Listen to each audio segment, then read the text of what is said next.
Olá, olá pessoal, tudo bem com vocês? Aqui é Rafaela Schiavi. Vamos lá para o nosso conteúdo de hoje. Vamos falar então sobre 10 coisas que quem trabalha há anos com gestantes e mulheres no pós-parto ainda não sabem.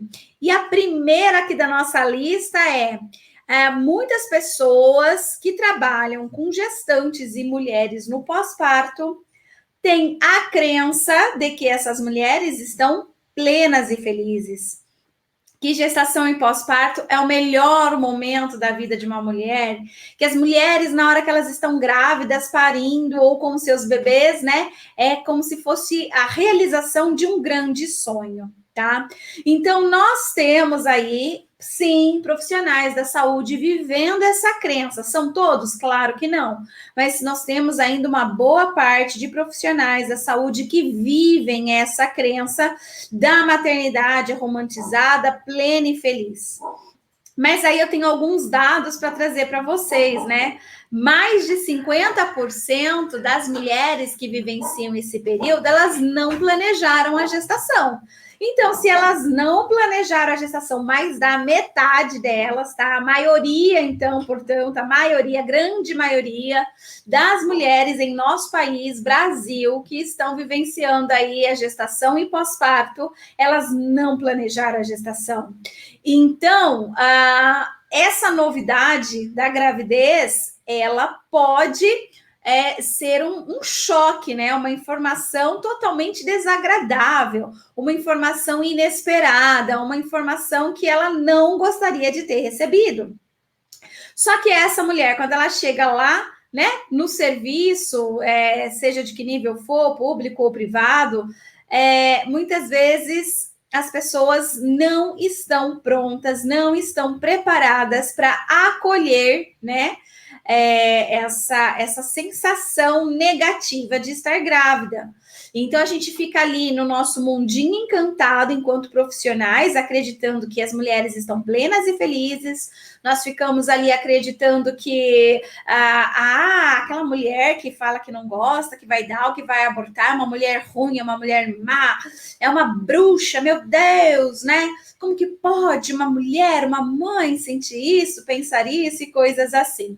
Então, sim, nós temos pessoas que trabalham há muitos e muitos anos com gestantes e mulheres no pós-parto que ainda vivenciam essa crença de acreditar que todas essas mulheres estão plenas e felizes, e aquelas que tentam ser um pouco mais autônomas, que tentam ser um pouco mais autênticas e querem pedir informação, precisam de um acolhimento e verbalizam isso, muitas vezes elas não são bem recebidas, né? Muitas vezes os profissionais da saúde que estão ali, né, para promover saúde, dependendo da fala e do comportamento, podem ser fator de risco para essa mulher que está precisando de cuidados de saúde, tá certo? Então, a primeira coisa, né, que eu tenho aqui para dizer para vocês, né, que mulheres que trabalham há anos com essa população ainda não sabem, a primeira é que mais da metade delas não planejaram a gestação e por isso mais da metade delas não estão plenas e felizes aí, principalmente no comecinho, né, da gestação. Depois pode até ser que elas vão se adaptando, gostando da ideia, mas não é para todas também, tá? A gente vai ter uma parcela aí de mulheres que vão desenvolver problemas de saúde mental, inclusive porque elas não conseguem lidar muito bem com a informação da gestação e da maternidade. Vamos lá, então, para a segunda coisa, né, que quem trabalha há anos com gestantes e mulheres no pós-parto ainda não sabe.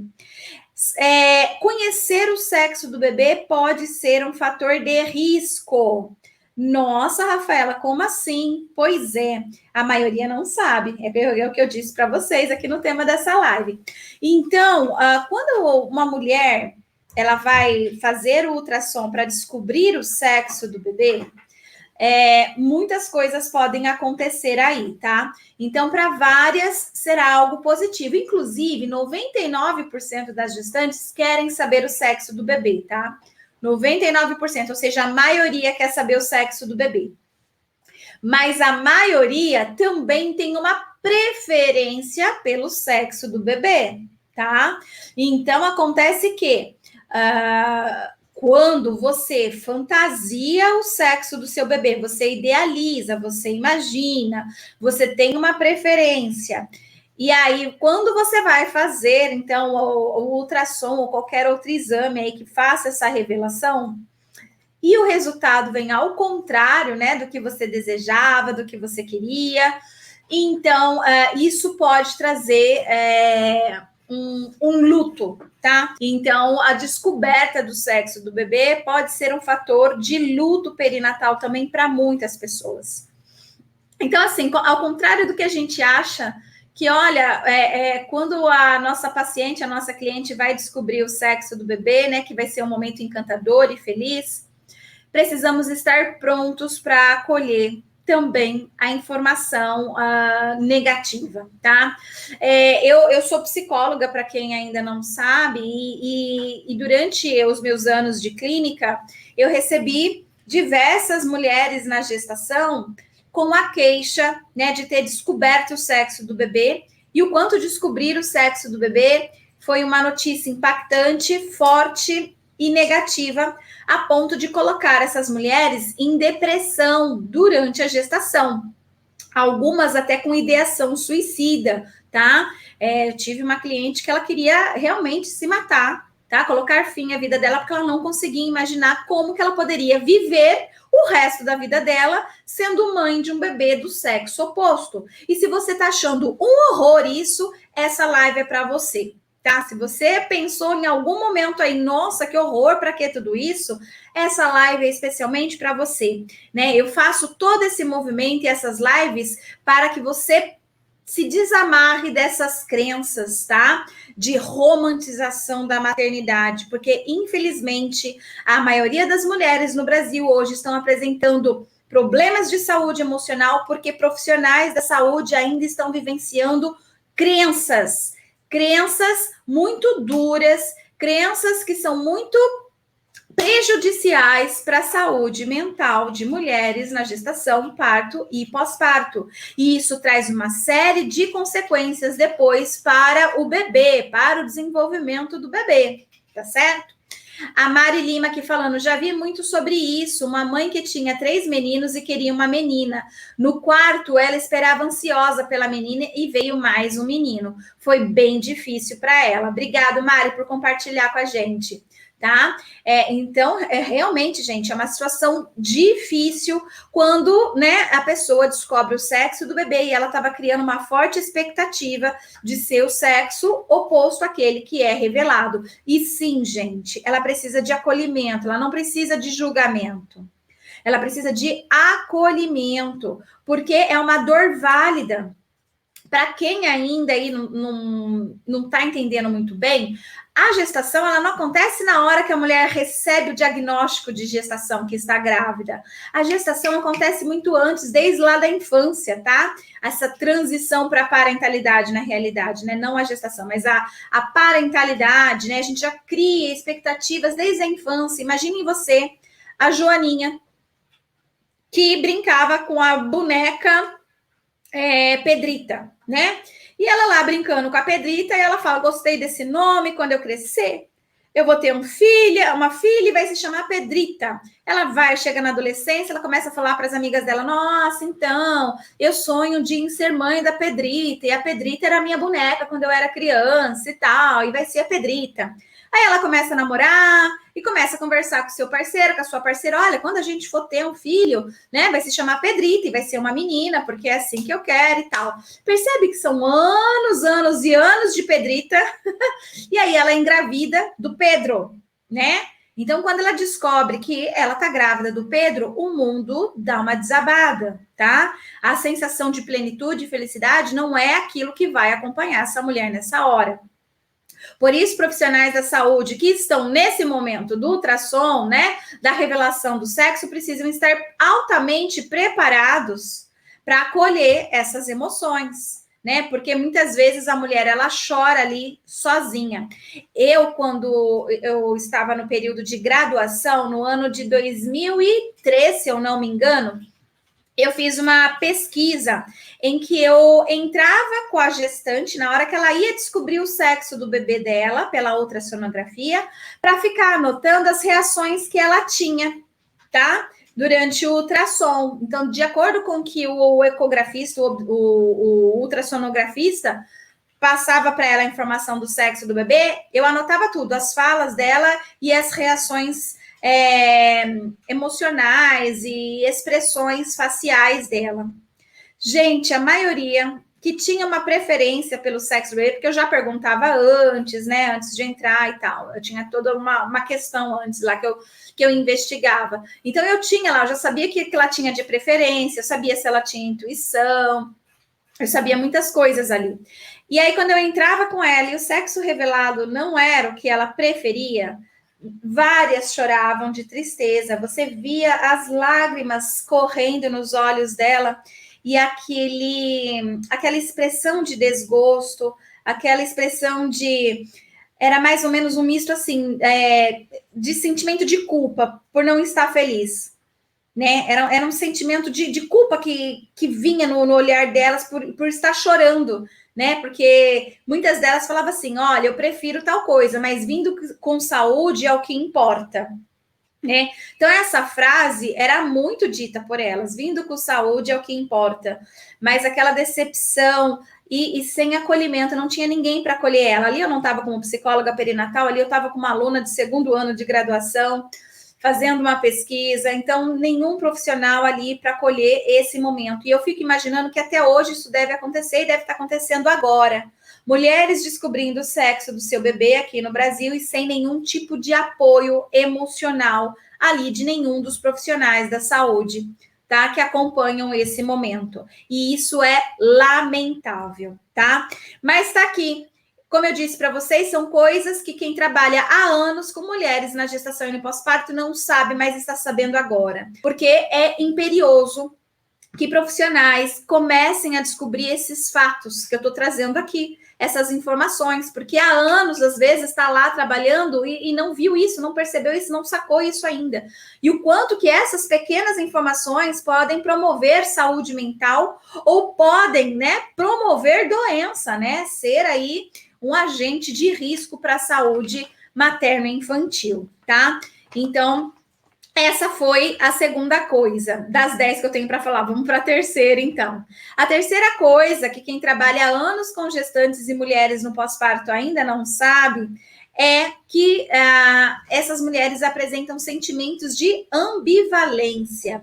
E o que significa sentimento de ambivalência? É você sentir amor e ódio ao mesmo tempo, ou sentimentos opostos ao mesmo tempo, desejo e não desejo, querer e não querer.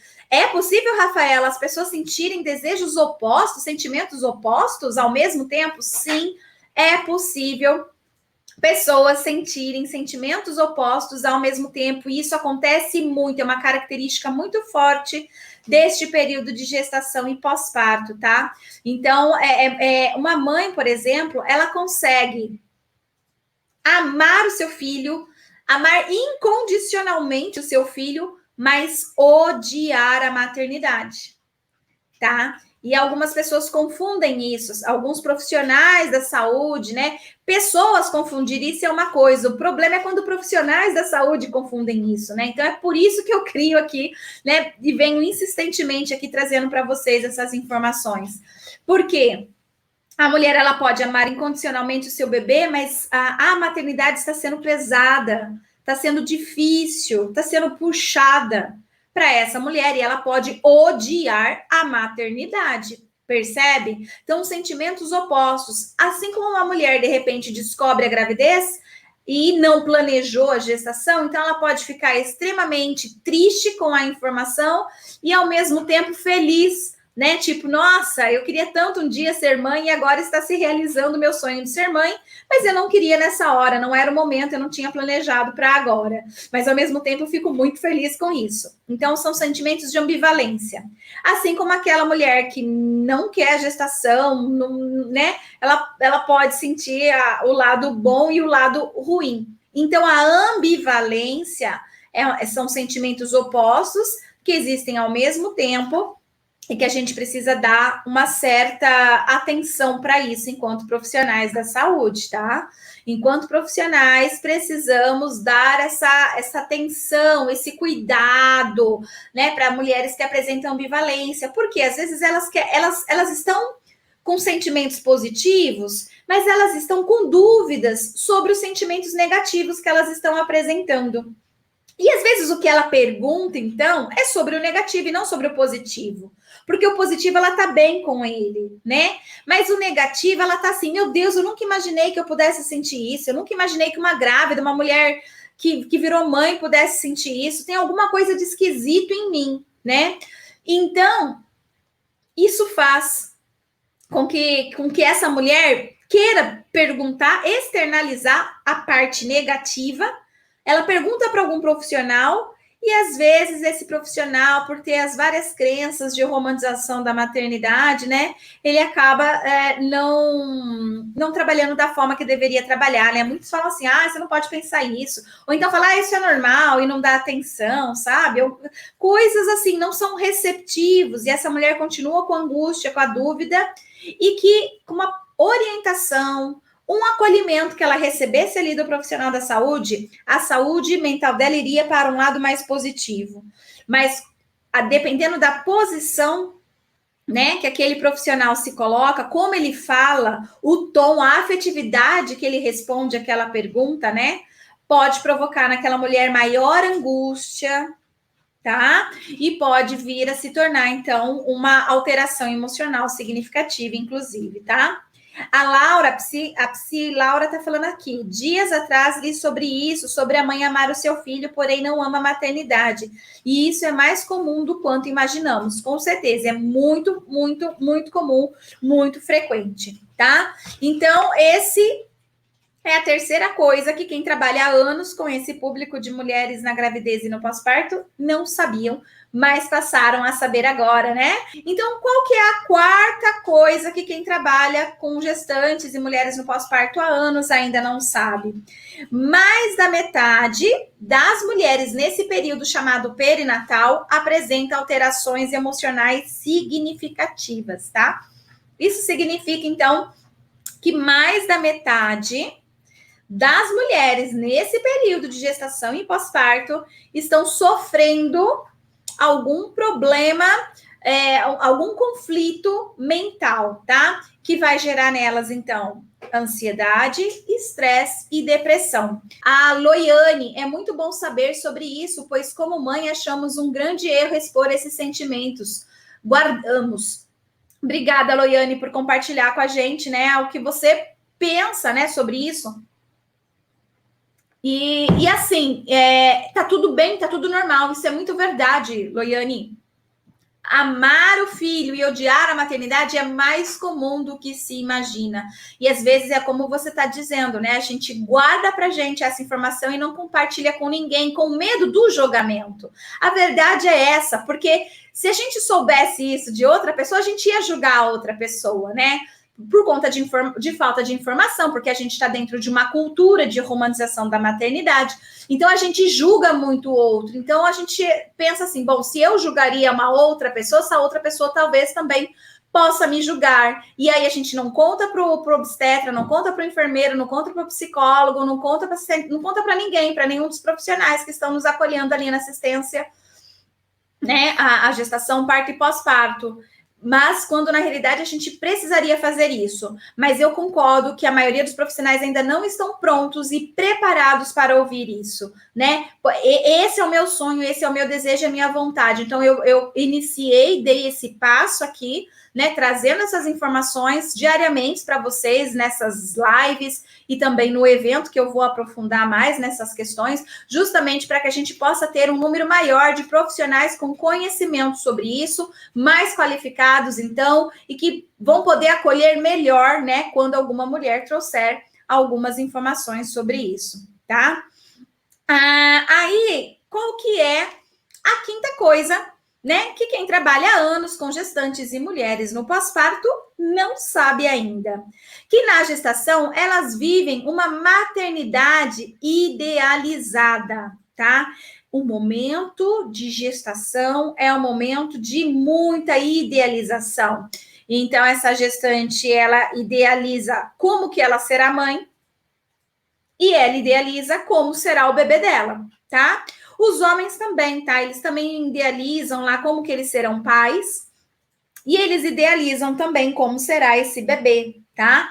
Então, a maternidade idealizada e o bebê idealizado, eles são muito presentes nesse momento de gestação.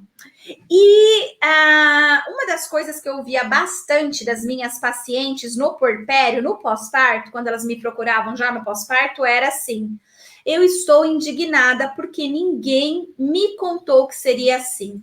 Eu me sinto traída pela minha mãe.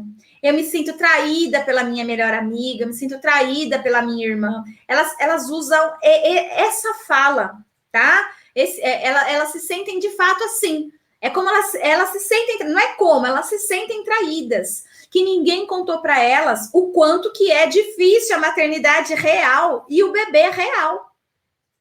Sabe, permitir, e permitem, é assim que a gente acaba fazendo. Uma mulher que passou pelo pós-parto, né, e foi muito louco, muitas vezes ela acha que é falta de educação, né, contar para a colega gestante, né, como que é o pós-parto, e prefere deixar que ela descubra sozinha. Para algumas mulheres, esse descobrir sozinha tem efeito positivo, benéfico, normal, mas para algumas tem efeitos muito radicais, né? Elas vão precisar procurar um psicólogo, um psiquiatra para tomar um remédio e tal, porque a vivência da maternidade real, do bebê real, vai cinde muito com aquela fantasia, né, que ela tinha criado, aquelas expectativas. Por isso, gente, nós precisamos levar essas informações, enquanto profissionais, precisamos levar essas informações para essas mulheres ainda durante o período da gestação, como uma forma de tirar ela do mundo perfeito de Cinderela, da Disney, sei lá da onde. Não é isso, não é isso. A gente não precisa, né, ser mal, a gente não precisa, né, querer que o outro sofra antecipadamente. Não é isso que eu estou dizendo aqui. Mas seria muito importante que nós, profissionais da saúde, pudéssemos fazer, por exemplo, grupos de gestantes e permitir que essas falas, né, possam surgir dali dos grupos. Por exemplo, se a gente tem grupos de mulheres que estão grávidas pela primeira vez e mulheres que já têm outros filhos, a gente pode propor ali uma discussão. Olha, o que né, você que passou já pelo pós-parto poderia aconselhar para uma mulher, né, na gestação, sabe? Percebe? Você está ali como condutor, né? Para ver o que eles estão falando, para intervir, se for o caso. Se você percebe que está falando algo errado, você intervém e orienta da forma correta. Mas essas trocas ainda no período da gestação, coordenado por um profissional competente da saúde, que tem conhecimento sobre isso, faz toda a diferença, tá? Então, a gente conversar sobre esses assuntos, propor dinâmicas, né? Dinâmicas para ser realizada, para trazer um pouco mais, né, dados de realidade, de maternidade real, do que é realmente ter um bebê em casa, né? Então, essas coisas são importantes para a gente fazer de uma forma natural e leve, tá? Eu não estou aqui querendo que, né? Mesmo porque cada caso é um caso, cada pessoa é uma pessoa, cada maternidade é uma maternidade, tá? Mas se nós somos profissionais da saúde e nós sabemos que vivenciar a maternidade real com o bebê real pode ser adoecedor, né? A mulher ela pode apresentar depressão pós-parto por causa disso. Por que a gente não faz uma intervenção saudável, sadia, tá? Durante a gestação? A Tayane Oliveira falando, quando trabalhei em um posto de saúde, fiz grupos de gestantes falando sobre vários assuntos desse tema. Show, Tayane, isso é muito importante. Fazer esses grupos são importantíssimos. Eles ajudam demais a refletir, né? E a mulher entender, porque às vezes ela tem uma fantasia de que não vou precisar de ajuda, ninguém vai precisar me ajudar, não quero que minha mãe vá para minha casa, minha sogra, ninguém, só eu e meu marido. E de repente a gente precisa trazer algumas informações, mas e se acontecer tal coisa?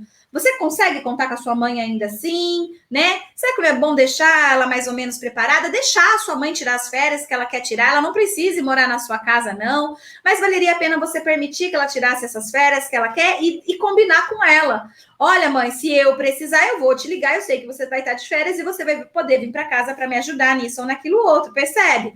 Então, assim, é de uma forma leve. Mas essa forma, isso mesmo, Filipa, prevenção primária, perfeita. Filipa, de Portugal, nossa materaluna aqui, show de bola, arrasando. Prevenção primária, é isso mesmo.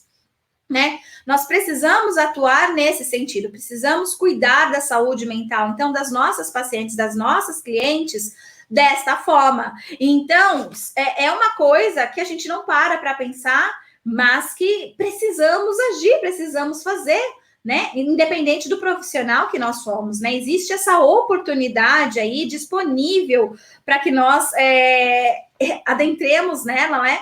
E possamos ajudar aí as milhares de futuras mamães aí, tá certo? Agora vamos então para a sexta coisa que quem trabalha há anos com gestantes e mulheres no pós-parto ainda não sabe. Depressão pós-parto é muito pouco frequente quando comparado à depressão na gestação. Peraí, Rafaela, volta tudo. Como é que é? Pois é, a gente vive falando de depressão pós-parto daqui, depressão pós-parto dali, né? Parece que a única problema de saúde mental que as mulheres têm é depressão pós-parto.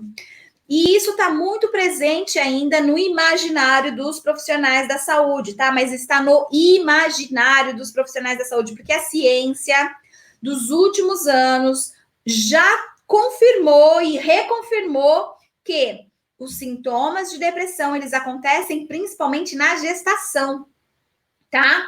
As mulheres que apresentam sintomas de depressão no pós-parto é porque continuou desde a gestação sem receber tratamento, sem receber cuidados, sem ninguém ter identificado.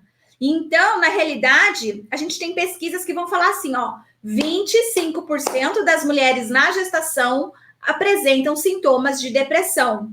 E no pós-parto cai para 20%. Só que desses 20%, né? Então, ó, 25% na gestação, no pós-parto cai para 20%, quer dizer, 5% some a depressão, tá? Só que essas 20 que apresenta depressão no pós-parto não foi uma depressão pós-parto. Para ser uma depressão pós-parto, ela tem que ter acontecido após o parto, perfeito, né? Então, pós-parto, após o parto. Só que, quando a gente investiga, esses sintomas de gestação, eles já estavam acontecendo desde a gestação. Então, 4% só que vai, de fato, apresentar no pós-parto. Ou seja, não apresentava na gestação e passou a apresentar no pós-parto, tá? Então, 4% só que vão apresentar depressão pós-parto. Então, é 25% apresentando depressão na gestação e 4% apresentando depressão pós-parto. Aqueles 20% que estão com depressão no pós-parto, não é que foi depressão pós-parto, mas é uma depressão que já vinha desde a gestação, não foi cuidada, não foi tratada, se cronificou e muitas vezes até se agravou no pós-parto, tá bom? Então, essa é a sexta coisa que eu tinha aqui para trazer para vocês, que muitos profissionais que trabalham há muitos e muitos anos com gestantes e mulheres no pós-parto não sabiam. É uma novidade. Sétima coisa que quem trabalha há anos com gestantes e mulheres no pós-parto não sabem. Muitas não conseguem amar o bebê à primeira vista. E muitas não conseguem amar o bebê mesmo após passado alguns meses do pós-parto. Rafaela, não é possível. É possível. Gente, eu trabalho com isso há anos. Eu escuto relatos e mais relatos de mulheres que se acharam estranhas. Inclusive, existe um filme chamado O Estranho em Mim, que relata exatamente isso, tá? que é algo vivenciado por milhares de mulheres no pós-parto. Elas vivenciam a gestação achando, nossa, na hora que nasceu eu vou amar, né? Porque existe instinto materno, as pessoas acreditam, né, que existe instinto materno. Inclusive, uma das coisas que muitos profissionais da saúde que trabalham há anos com mulheres na gestação parto e pós-parto acreditam no instinto materno. Mas eu não acrescentei esse aqui hoje, tá? Mas a gente pode falar em outro momento sobre instinto materno. É uma coisa que não existe e a maioria dos profissionais da saúde acreditam que existe, tá certo? Então, é uma outra crença que a gente precisa quebrar, porque isso vem trazendo vários prejuízos aí para a saúde mental dessas mulheres. Mas o fato é que uma mulher, então, ela fica esperando vir o parto e vir esse instinto materno e não vem. Ela continua olhando para o bebê, não consegue amar o bebê, ela acha ele um estranho, ela fica assustada porque ela acreditava que ia vir a emoção do amor e não vem. E ela tem que ir para casa com aquele sujeito que, né, ela não pode deixar ali, né, no hospital, ela tem que levar para casa. E ela fica com dificuldade de amar a criança, ela fica com dificuldade, ela cuida, ela amamenta, ela troca, ela dá banho, mas ela olha para a criança e fica, meu Deus, quando vai vir o amor? Quando vai vir o amor? E ela fica assustada, e ela começa a se sentir culpada. E só aí que ela vai procurar, de fato, por exemplo, um psicólogo para poder ajudá-la, tá? Então, muitos dos psicólogos perinatais, inclusive, recebem demais essa queixa em suas clínicas. É uma das queixas mais frequentes na clínica psicológica, são de mães no pós-parto que não conseguem amar o bebê e elas ficam preocupadas. E aí o psicólogo perinatal, né, ele consegue ir identificando algumas coisas e mostrando para ela, tipo, olha, você acha que você não ama, mas olha, você fez isso. Só de você ter marcado a consulta, né, já mostra que você ama. E aí a ficha dela começa a ir caindo. Por quê? Porque ela criou uma expectativa, uma fantasia sobre maternidade que não condiz com a realidade, que não é. E aí quando você começa a trazer ela para a realidade, mostrando que aquilo era uma fantasia, era uma crença, que o real é assim, assim, assado, e ela está fazendo muito bem da forma real, aí ela começa a entender, então isso é amor, então eu amo o meu bebê, né? Então, assim, a gente precisa aí estar atento a essas informações, tá? Então, se você trabalha com esse público e não sabia que isso é possível, que isso acontece, que isso é comum, tá aqui uma informação, é comum. Você já pegou centenas de mulheres no pós-parto que estão sofrendo com essa dificuldade, tá certo? Então, é importante que a gente tenha essa informação para que a gente possa avaliar, né? Independente se você é enfermeiro, de qual profissional você é, nós precisamos avaliar isso e informar para essa mulher o que está sendo normal, o que não está sendo normal, quando ela vai precisar ser encaminhada para um psicólogo ou não, tá? Então, a gente precisa de tudo isso. A Isabela, os cuidados com o bebê é uma forma de amor, com certeza, né? Se ela tá trocando, se ela tá amamentando, se ela tá dando banho, ela ama, né? Mas ela só não identificou ainda, porque ela criou uma fantasia, uma expectativa, e que alguém precisa mostrar para ela o quanto que ela ama esse bebê em várias ações que ela executa aí, e aí ela consegue se sentir menos culpada, mais tranquila, confortável, e a relação mãe-bebê flui, né? E aí a vinculação mãe-bebê deslancha, começa a andar. Só que se o profissional não percebe isso, se o profissional não trabalha isso, se o profissional não olha para isso, a gente gera desnecessariamente problemas de saúde mental nesse bebê, problemas de saúde mental nessa mãe, por causas evitáveis, poderíamos ter evitado, tá certo? Aqui, então, agora vamos para a nossa oitava coisa que quem trabalha há anos com gestantes e mulheres no pós-parto não sabem. A oitava coisa é que tristeza pós-parto é diferente de depressão pós-parto, tá? Então, as pessoas, às vezes, quando vão fazer algum tipo de avaliação no retorno da mulher, então ela pariu, e aí, por algum motivo, ela procura um profissional da saúde e ela relata, né, que tá triste por causa disso ou daquilo outro. Alguns profissionais da saúde acham que ela está com depressão pós-parto. E não é. Nós precisamos aprender muito sobre isso, porque precisamos demais identificar o que é tristeza e o que é depressão. Tristeza É uma emoção básica que todos os seres humanos sentem diante alguma perda, algo que saiu diferente do esperado, tá? Então, a tristeza, ela é comum, ela acontece. Agora, uma depressão é uma doença mental, tá? A depressão, inclusive, dependendo do nível, ela vai precisar de tratamento medicamentoso, às vezes de internação psiquiátrica, tá? Então, é uma doença mental a depressão. A tristeza, não. A tristeza não é uma doença. A tristeza é uma expressão, é uma emoção, tá? Então, a gente precisa tomar cuidado com isso. A gente tem uma boa parte de mulheres tristes no pós-parto, porque elas estão enfrentando uma série de dificuldades, tá?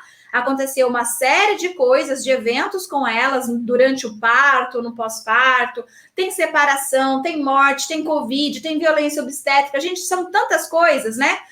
Tem o leite que secou, né? Tem o peito que dói, tem a criança que não dorme, tem ela que não pode mais beber enquanto o marido continua indo de final de semana com os amigos pro bar. É tanta coisa que a mulher ela tem direito de ficar triste. Sem, com isso, estar com depressão pós-parto, percebe?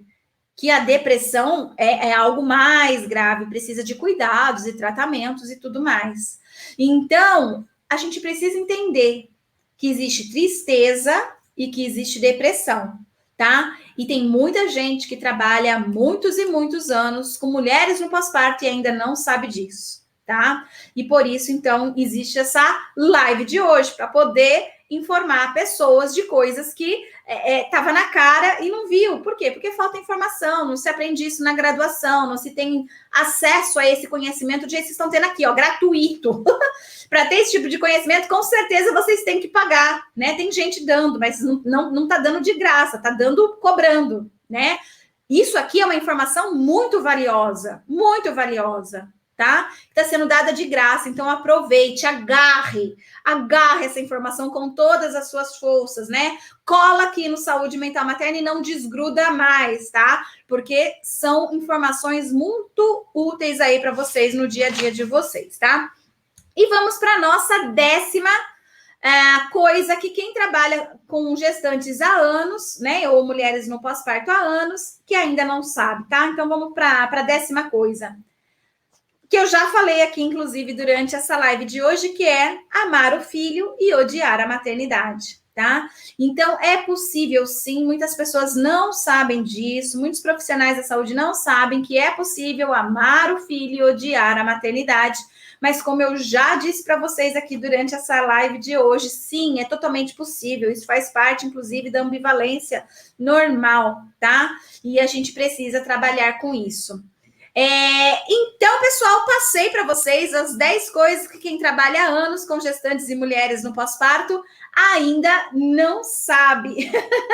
Agora eu quero saber de vocês aqui. Quantos aprendeu pelo menos uma coisa hoje que não sabia? Independente se você já trabalhava ou não com gestantes, tá? Não precisa ser só quem já trabalhava com gestantes e mulheres no pós-parto, não. Independente se você já sabia, se você já trabalhava, se você não trabalhava, eu quero saber. Eu falei 10 coisas. Pelo menos uma foi novidade para você? Coloca eu, só para eu saber que eu trouxe aqui pelo menos alguma informação nova para alguém, né? Quero ver aqui quem de vocês, porque eu sei que esse conhecimento vai fazer a diferença de vocês na atuação. Não importa se vocês já estão atuando ou ainda não estão atuando, mas eu sei que isso vai fazer a diferença no momento que você se deparar com algumas dessas situações. Se era algo que você não sabia, agora você sabe. E assim, a maioria dos profissionais não sabe. Então, assim, você tem um conhecimento que quase ninguém tem. Olha que legal, você sabe de algo que quase ninguém sabe. E isso já te coloca na frente de muitos profissionais. Isso já te leva para um patamar incrível de profissional. Por quê? Porque você já tem um conhecimento escasso. Conhecimento escasso é mais caro, sabia? Fica a dica. Se você cobra pelos seus serviços, esses conhecimentos que eu estou passando aqui para vocês são conhecimentos escassos, quase ninguém tem, tá?